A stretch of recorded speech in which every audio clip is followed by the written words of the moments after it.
entrepreneurial companies, right, is because you have a lack of domain expertise. And it's very difficult. You know, you can't have a successful commercial company that's all engineers. You can't. I mean, that's one function, but you have to have finance people and IT people and sales people and all that stuff.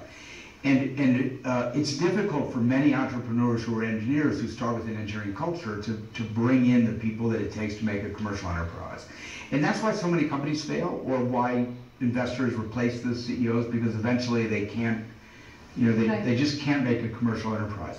So in Tesla, you have all these engineers, and you have to create the product.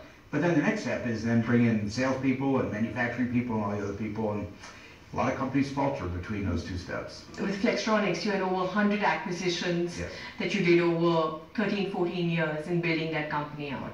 That's a large, large number. Then integrating, making sure that you know, cultures fit, work styles fit, and that each acquisition becomes adds value to the business. I think building companies through acquisition is generally not a good idea, but I obviously did a lot of that.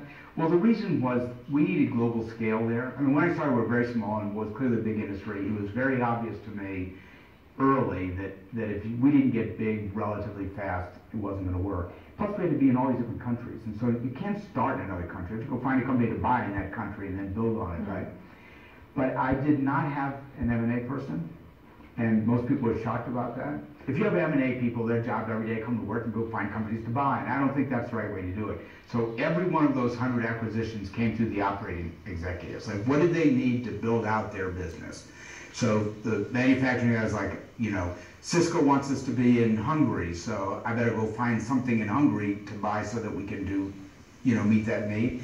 And that's the right way to do acquisitions, my view, is make sure that the operating people are building their business that way, and it's not some finance top-down, let's see if we can grow revenue and go find something to buy.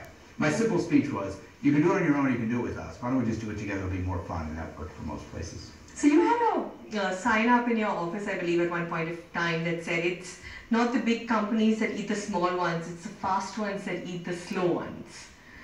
Right? Do you still... I didn't know that. That is a sign I had in my office. It is still in your my favorite saying. Okay.